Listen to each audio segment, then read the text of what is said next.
What's up guys, my name is Cosplay. Today, well, on the day of recording for me, is the day after Comic Con.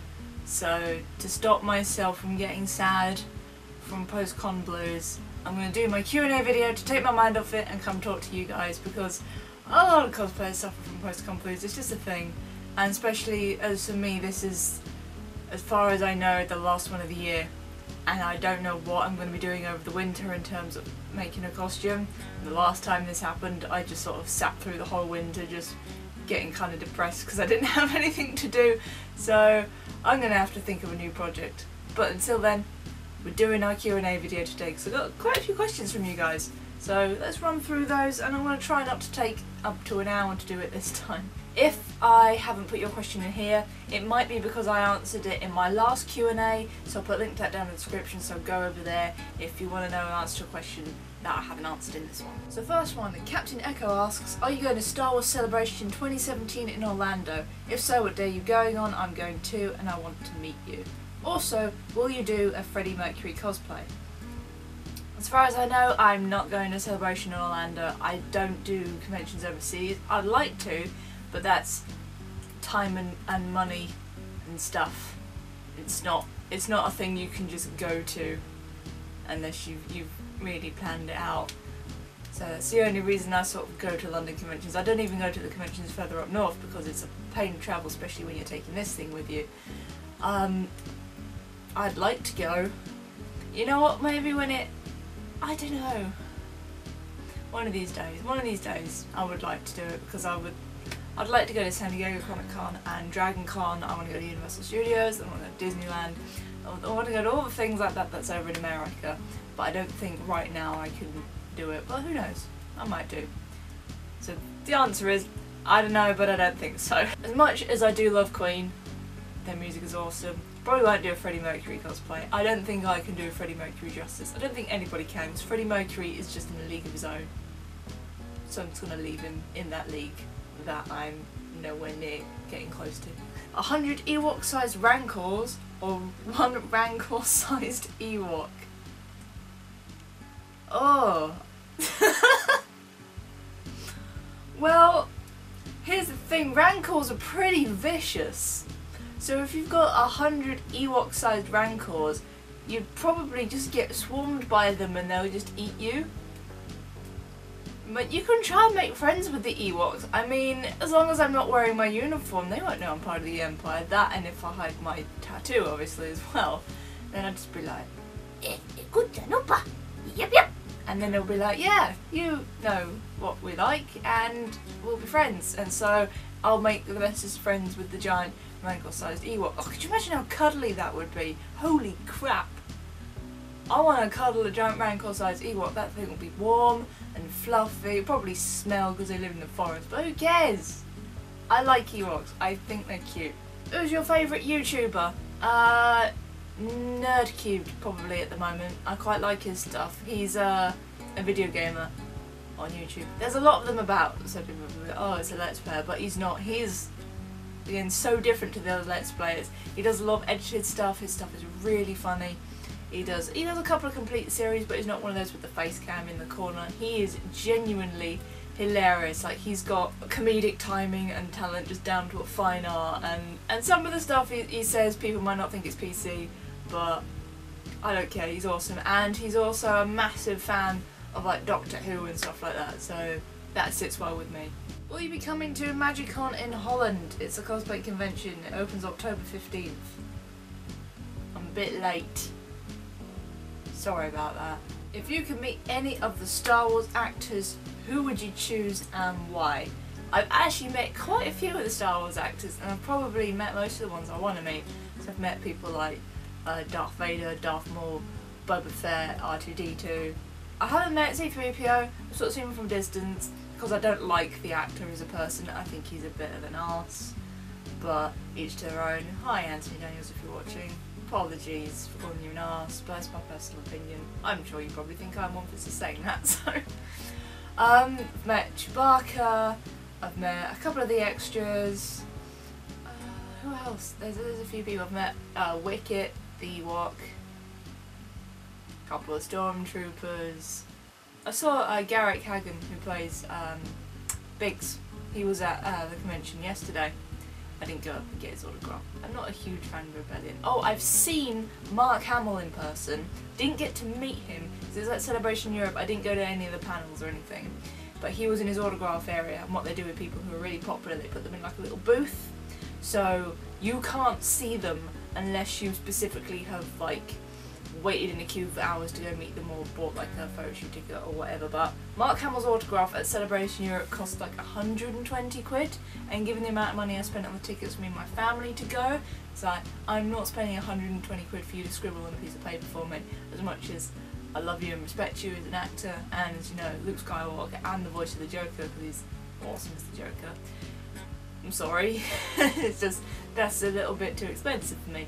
But, well, I was waiting around to, I don't know what I was doing, I was waiting around for something, or for someone, and the queue by his booth thing sort of moved, or see as people going through, and when one person moved, I actually got to see him sitting there. My mum, or my nan I think, spotted it first. It was like, wait here, have a look, see if you can see him.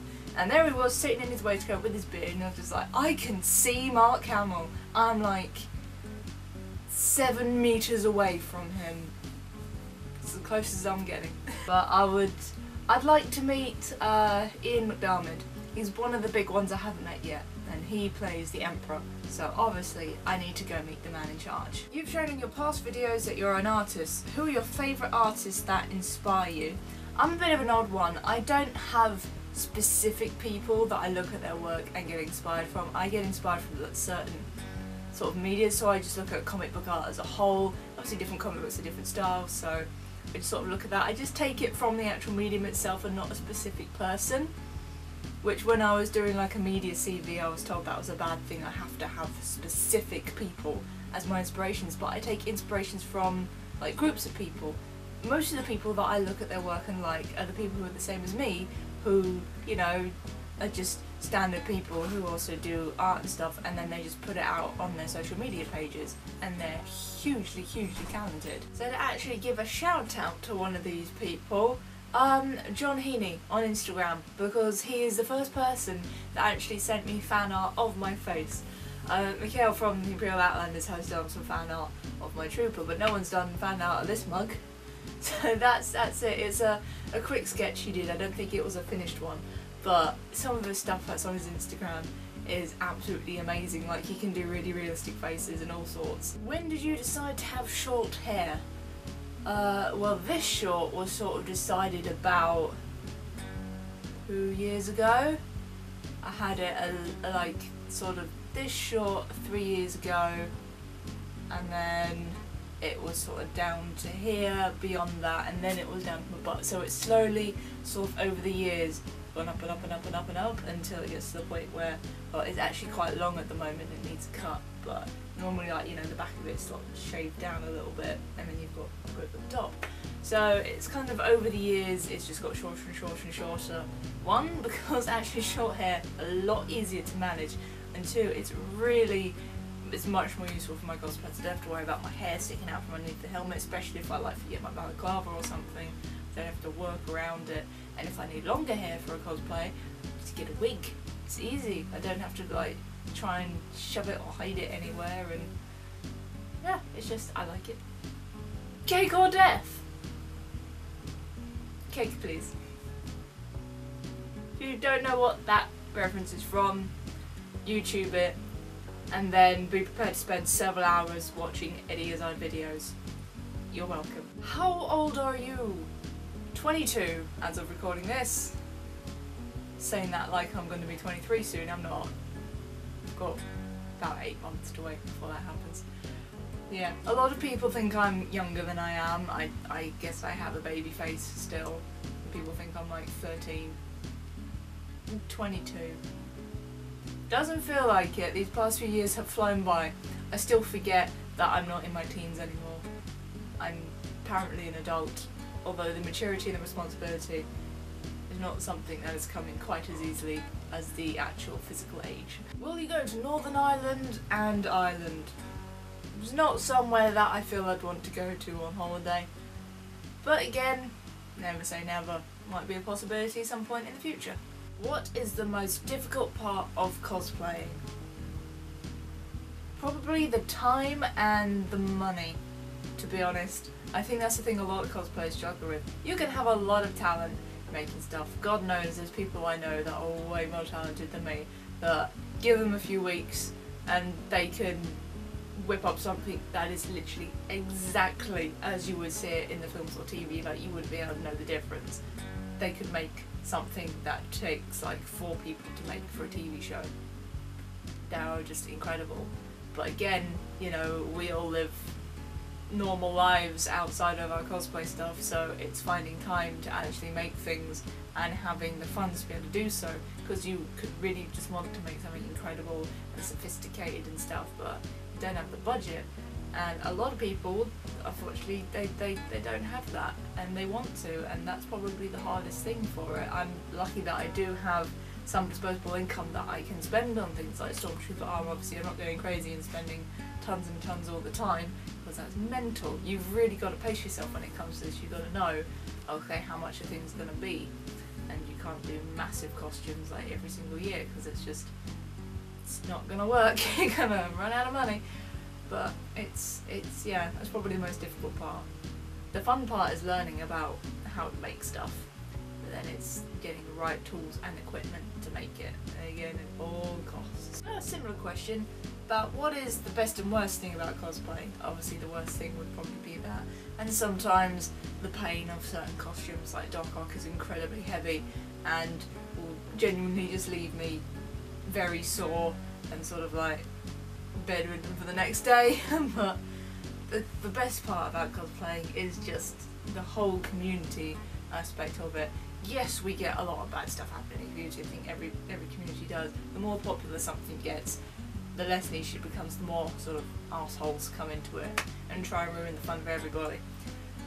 But when you find, you know, a lot of people that are in the same thing as you and sort of the same mindset, it's the community that gets built around it. It's such a great thing to be a part of, and it's so fun that, you know, you can talk to people and they can help you and you can help them get stuff a certain way you want it. People can make something for you, get lots of cosplayers do commissions for props and things, so they'll be able to help you out.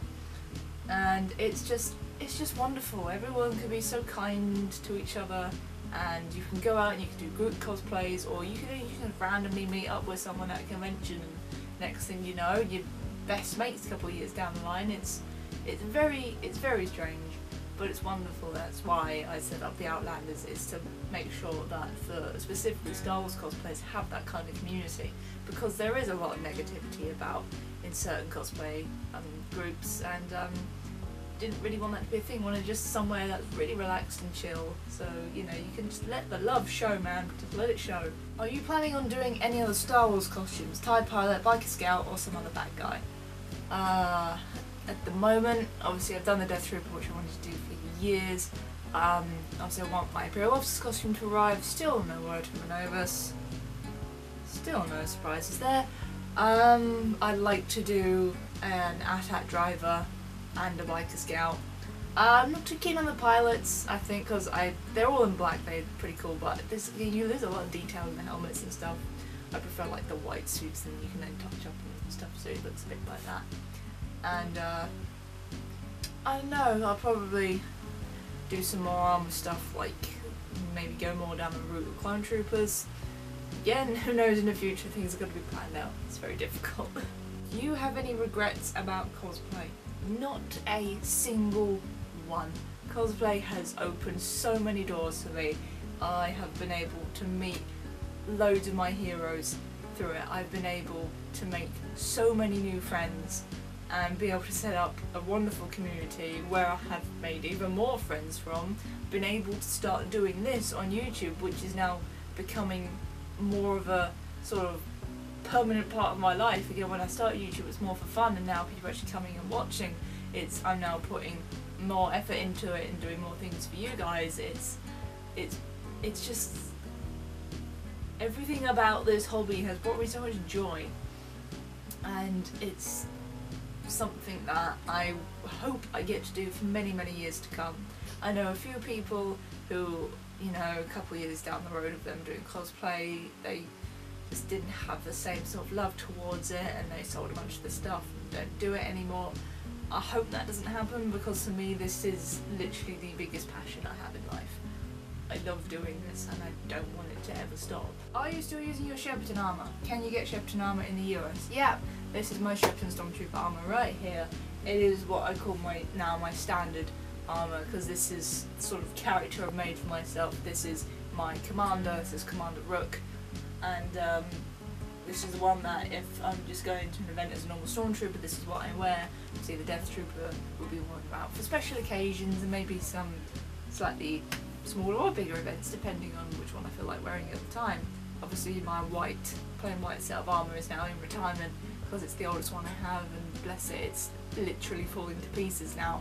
I can repair it, but again, the more you repair stuff, the less it's still going to hold up, and just keeping it there, because there's a lot of good times I've had with that armour, and I'm way too sentimental to let it go.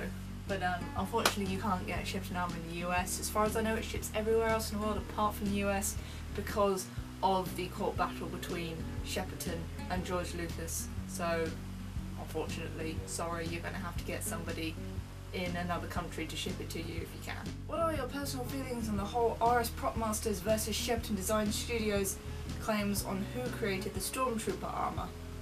I did not know that these two companies were at loggerheads with each other. So I can't really comment because I don't know much about it. So if anyone wants to fill me in on what's going on, that'd be great. Obviously, I know there has been a bunch of stuff against Shepperton armour because of some of the claims that have been made. But at the end of the day, I still say to people, if you want a suit that's not really that pricey and is good, easy to modify, then Shepperton is a good one, because I'm looking at it from a product standpoint, something that I've been trooping in for a while now, something that I've had to modify myself. So I can say from that perspective, Shepperton is a good suit. So the RS Propmasters, a few of my friends have those, I've seen those in the flesh. Those suits are really good, but obviously they're a bit more expensive. So I don't know what's going on between those two. They're obviously arguing about original moulds and stuff, because Shepperton does claim to use original moulds and reproductions of original moulds for their suits, and I know they've kind of fire for that, because that may or may not be true. I'm not sure, so if anybody wants to fill me in on the facts for that, that'd be great, because I can't comment on that at the moment, so I don't know. Would you rather purchase commissions for props and armours, or would you begin the project yourself? And how do you feel for beginning a set of commission sales for others, including tutorials and assistance to give to other aspiring cosplayers? It depends really. If there's something that I know I can't make myself very well, or not even at all, then I don't mind buying it or commissioning it off someone else. Because if you commission it off someone else, you can obviously make it exactly how you want it. If you buy it, maybe something similar on the internet, then you think, you can modify it. So that's fine, I don't have a problem with people doing that.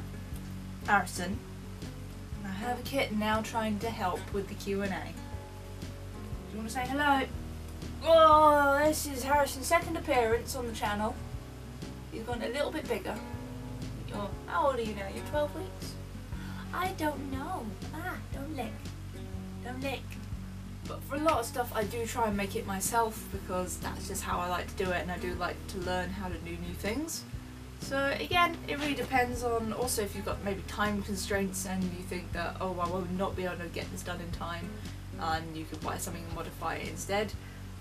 So yeah, I don't have any issues with that, and people that sort of shame cosplayers for buying stuff rather than making it all themselves are very stupid, to be honest, because I know that's something that does happen in the community. And I personally don't do any commissions because it is a very time consuming thing to do, and a lot of people don't like to spend the money on props and stuff, because sometimes people just don't have the funds, and when it comes to actually doing commissions, like if I were to do like a plastic mask or something like that, then it would be, you know, cost of materials and time and stuff, and that would be more than what the average person would be willing to spend. So it's not something that I do because it's not in my interests, and it'd be too much time that I don't have at the moment, and it probably wouldn't work out very well. So what is your favourite song? My favourite song pretty much changes on a daily basis. I don't have a particular favourite for like of all time. It depends really what I've been listening to recently. I quite like at the moment the Closer by the Chainsmokers featuring Halsey. I quite like Halsey songs anyway. Get down, tiny kitten. And there's one that as well I've been listening to, a Stone Sour song called Wicked Game, which I really like and have been trying to learn on guitar as well, because I'm trying to pick that back up again as well. So that's sort of the songs and stuff I've been listening to at the moment. When are you going to come out of the closet?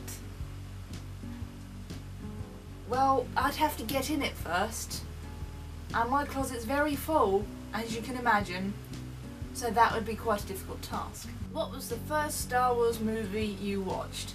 Now, I can't tell you exactly which one for definite, because I have been watching them pretty much my whole life, and at the point where I still couldn't quite retain memories very well. I can't remember how young I was when I first started watching, but it was either gonna be probably New Hope that I watched for the first bit. I don't think Phantom Menace was the first one that I properly watched. That was the first one I watched in the cinema, but I think it was New Hope. It was one of the originals at some point. I can't tell you which, because that was a long time ago. Who are your favourite Jedi, and what are your favourite Star Wars move? I assume you mean movies. Favourite Jedi would be, I quite like Obi-Wan. That's bog standard. I like Shark T from a design perspective. I don't know much about the character, but I think Shark T looks awesome. And I quite like Plo Koon as well. Also Ahsoka. And favourite movie, Empire Strikes Back. Where do you see the Imperial Outlanders in 5 years? Hopefully, world domination. Not sure if you've watched any videos on the Outlanders Facebook page, but all your thoughts on my original character costume, my customised figures, would you encourage others to do the same? Unfortunately, I can't catch every single post that's on the Outlanders, because I'm not always on the computer, and a lot of people are posting in there now, so some do get missed, even though I do try and look at them all. So I don't know about your personal ones, I'm afraid, but I would definitely encourage others to customise stuff, because heck, it's fun, and you shouldn't have to stick to rules. Especially when it comes to cosplay. Maybe it's society's rules when it comes to, breaking the law, but cosplay, nah, do whatever the hell you want.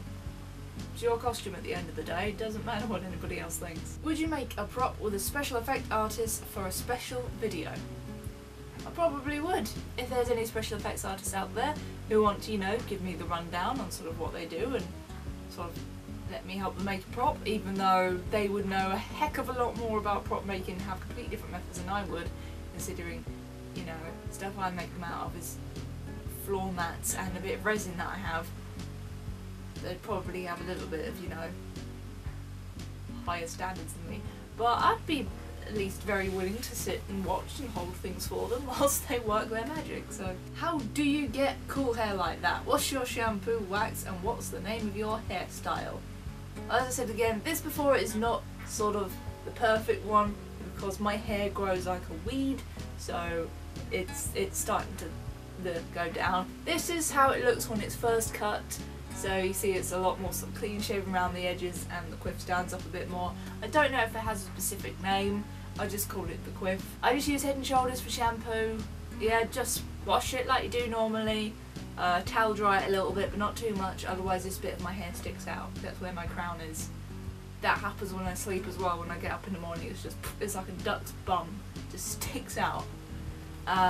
Comb it all out. I normally comb it all forward so everything's straight, and then comb it back a little bit. Blow dry this section so that bit's dry, so you try not to do the sides too much, because when it does get longer again it sticks out. And I have it's VO5 hair putty is what I use.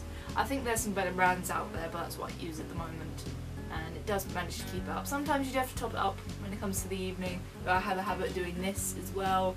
When I'm in deep thought I do that, when I'm stressed out I do that. It's just obviously something comforting about hair. I don't know, it's weird, I'm a strange person. But so yeah, that's how you do it. You gotta get the hair cut first, and then dry it back, and then gel it back, and hopefully it'll sort of stay up. You'll sort of work it in there, don't just sort of gel it straight, like flatten it, because obviously that won't work. You've got to get it in and get it to stand up by itself, which sounds a bit weird. But everybody's hair is completely different. Again, this wasn't the style I was originally going for, that's just how my hair decided to sort of stay. So this is it. This is now the Ace Cosplay Quiff. There you go, there's the name for it. The Ace Cosplay clip is now mine. I'm going to put a trademark on it. It is part of my second channel logo. Obviously not the main channel logo, so yeah, why not? In the first Star Wars movie, how did Luke and Han get in and out of the Stormtrooper gear so quick?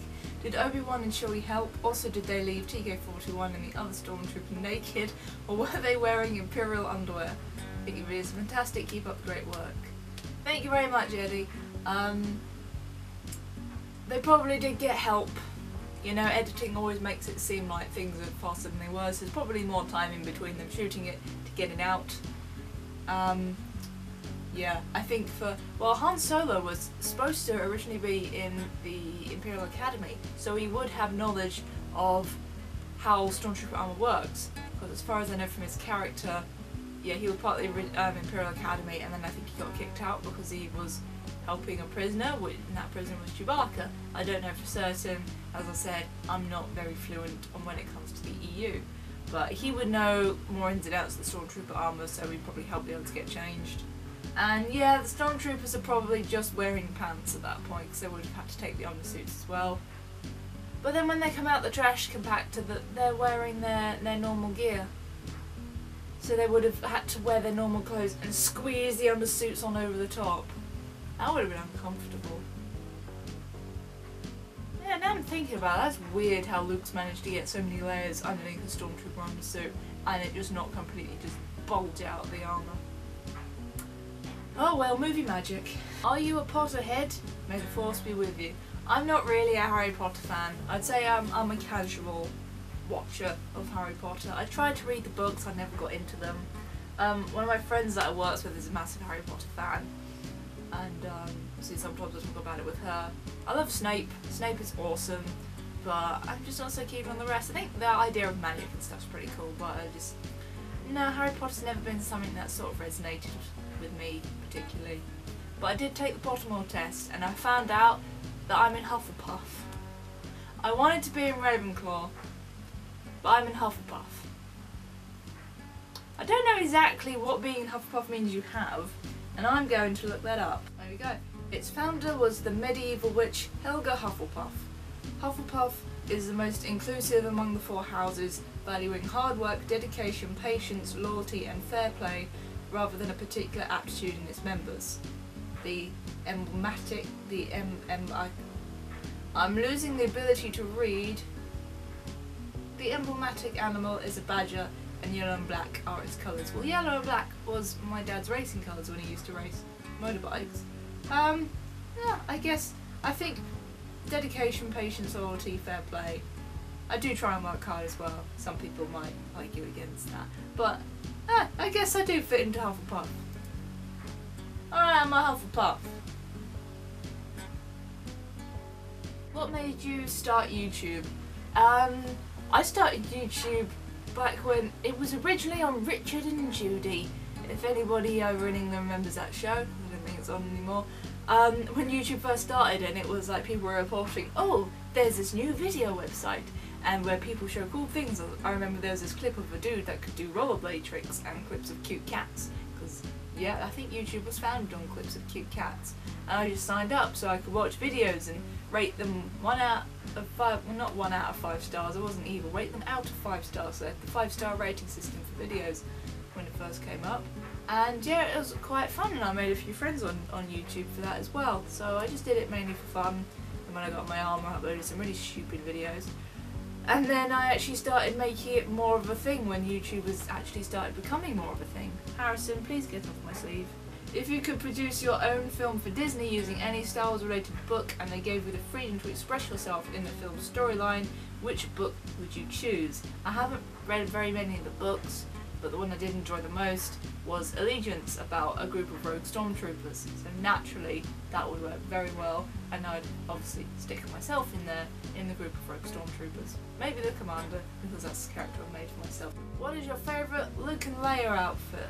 I think my favourite one for Luke, either his one in The Force Awakens or his black suit from Return of the Jedi. Quite like those two. And Leia, I like her Hoth uniform. Being as you're so creative and prolific, thank you, with your projects, do you see yourself working in the movie industry in the future? What are your plans? Probably not. I don't know. Plans at the moment, I'm currently just sticking with what I'm doing. I'm very happy where I am now. I'm just going where the wind takes me, so I don't have any plans to get into the movie industry. But you don't know what's going to happen in life, so I can't say for definite. What do you do for a living? I make coffee for people. I'm a barista. I'm nothing special. I'm nothing fancy.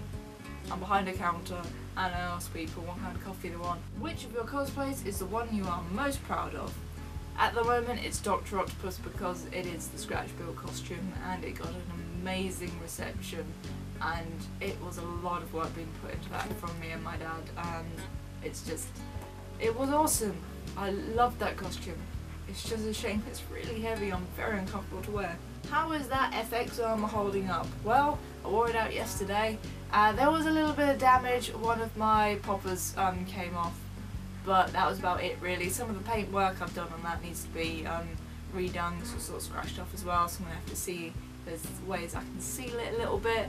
But apart from that, all in one piece for a day's trooping, so I've managed to successfully build a kit and it stays together for a troop, so I'm happy about that. How many Star Wars blasters do you have?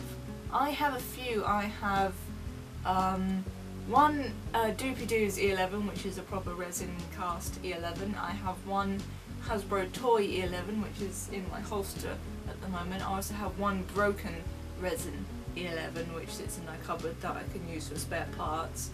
I have a clone trooper. I can't remember the number variations for it, but I have the really long one that the episode 2 clones use, and I also have the episode 3 short blaster as well. I just can't remember the numbers for that. I think it's like DT15 for the long one. Again, I only know the Stormtrooper weapons, I'm not big on the clones. Oh, I also have 2 Jango Fett pistols as well. What is your favourite episode from the Red Dwarf series? Oh, Red Dwarf.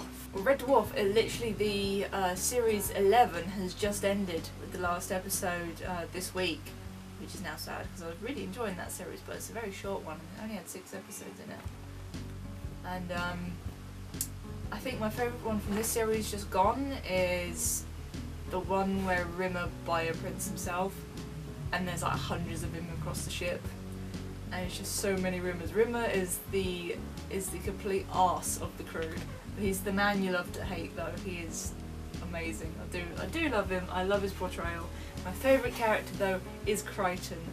Sorry, I did meet the guy who plays Rimmer, Chris Barry, yesterday. Didn't tell him my favourite was Crichton. I did meet him a few years ago, actually quite a few years ago, when I was in my very first set of Stormtrooper armour, and obviously you wouldn't have known who I was then, so I just sort of came up to him yesterday. I think I did scare him a little bit, standing there in my zombie armour, because I went to see Holly, who was the only one I hadn't had an autograph from on his left, and then I went to go talk to Sylvester McCoy, who was sitting on his right, and he was talking to a fan in front of him, so he was talking to them and he was just like, yeah, he kept talking but kept looking me up and down, like still while speaking as person. So yeah, the thing about Red Dwarf, when we were filming this certain thing, I had to stop myself from giggling because I think I freaked him out, and then I appeared in his queue and I was like, hello, I'm actually nice and I'm not here to murder you. But my favourite episode, yeah, is the one where Rimmer bioprints himself. And actually the last episode with the polymorph, that was quite funny. But in the classic series of Red Dwarf, actually the original episode with the polymorph, that's great. The one where Rimmer gets a holovirus and he has the puppet. It's Mr. Flibbles is very cross.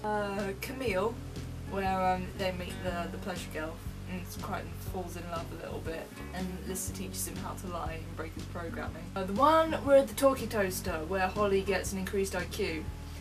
I really like the talkie toaster. He's annoying, I wouldn't have one, but I think it's quite funny. I'm trying to think what the other good episodes were. Actually, a lot of them are really good. Legion, that's a good one as well. I think mostly, for me, kind of sort of Series 2 to Series 6 is for me like the best part of Red Dwarf. Series 6 onwards starts downhill decline, and then they did the TV movie, which is alright, it's not the greatest thing in the world, but it's okay. and then obviously Red Dwarf went away for like 9-10 years, and then Dave bought the rights of BBC, brought it back, and that was for Red Dwarf 10, which was a couple of years ago, and now obviously this year we've got Red Dwarf 11, and Red Dwarf 11 is just perfect. It's just classic Red Dwarf again, which I really like. Oh, welcome, the raccoon is back. Can I get a salute? Yes, you can. Very tempted after talking about Red Dwarf to do the Rimmer salute, so you can have one of those as well. Hello Ace, when you daydream, let's say Star Wars, who or what are you in your Star Wars fantasy universe? Which places or worlds do you go to? Are you in a combat unit, rescue team, advanced recon group? Do you have a name, rank in that other place where only one can dream of, and then come back to this real world? Have a good one, Imperial Outlander. Yeah, I do. It sort of gets me through the day sometimes.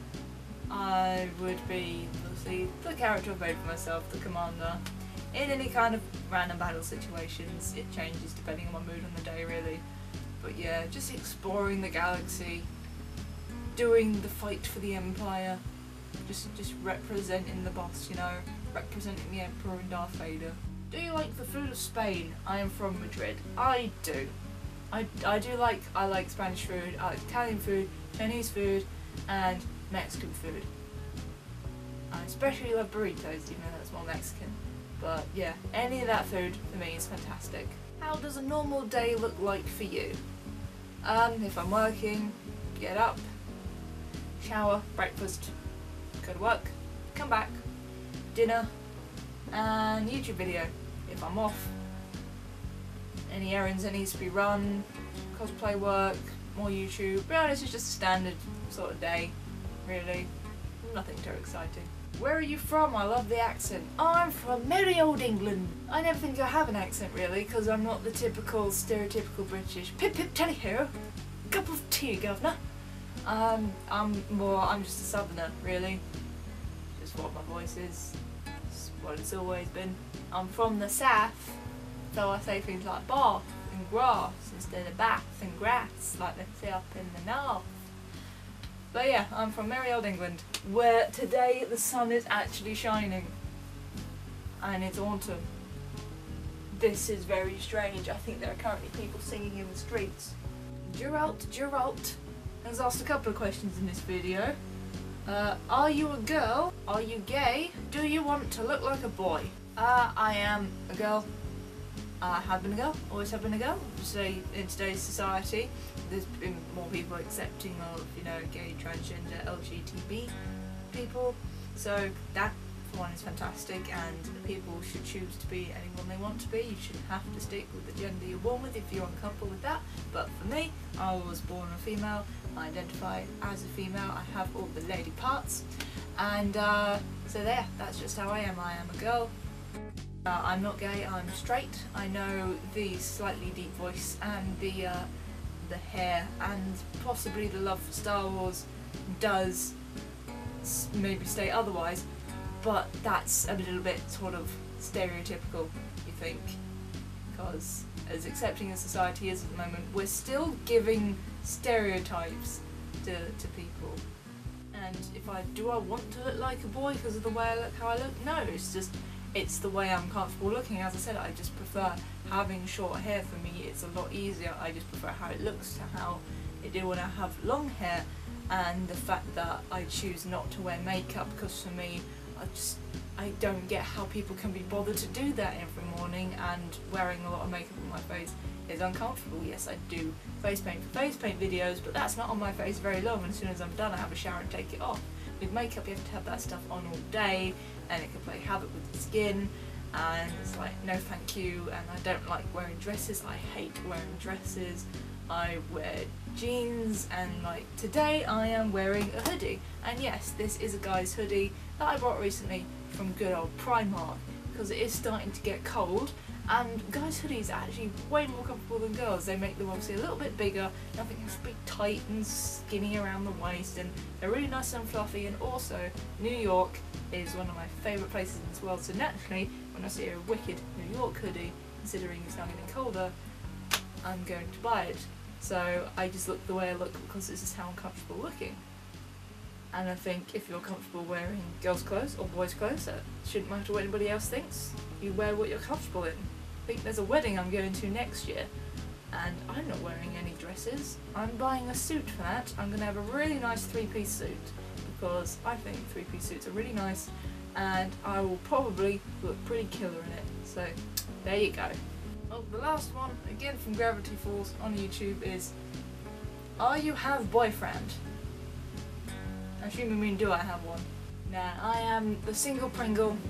Don't know if I'm quite ready to mingle, but I shall be mingling at some point. It's kind of hard to find someone to put up with the madness that is me. Got one on Twitter. What other projects are you working on and new games you're likely to play? Currently, I'm not entirely sure about my other projects. I've got a list of possible ones, so I've now got to work my way down that list and see which one I'm actually going to make for my next cosplay, because I can't do them all at once, which I'd like to. So you'll probably know when a YouTube video comes out on it, because currently I don't know. And for video games, I might be getting Battlefield 1. I've heard some good things about the single player, because I'm not a huge fan of multiplayer games. The only one I really play multiplayer is Grand Theft Auto 5. And that's on the PS4 server, so if anybody sees Ace Cosplay roaming about, it is me. And so yeah, again, there's not a huge amount of games out at the moment that I want to play, so it's kind of a case I'm just sort of sticking to what I know for the moment. So that was it for the Q&A. This probably ran on longer than I would have liked it to. It normally happens. I have a tendency to ramble, but oh well. That's distracted me for a few hours whilst I try not to think about, oh, there's the last Comic-Con of the year. But thank you guys very much for watching, and also thank you to the one fan who came up to me yesterday as well. That's starting to become a thing. Every Comic-Con I'm going to now, at least one person comes up and finds me and asks, are you Ace Cosplay? So to that fan, sorry, I should have asked your name, but I didn't. So, hello. Hope you're doing well. Hope Comic-Con was fun if you went there for the second day as well. So, yeah. And to everybody who's there for the second day, obviously have a good time. Be safe. Hopefully travel won't be too much of a pain for you on the way back. And enjoy it all. I love you all very much. So I will see you in the next video, and until then guys, as always, may the force be with you.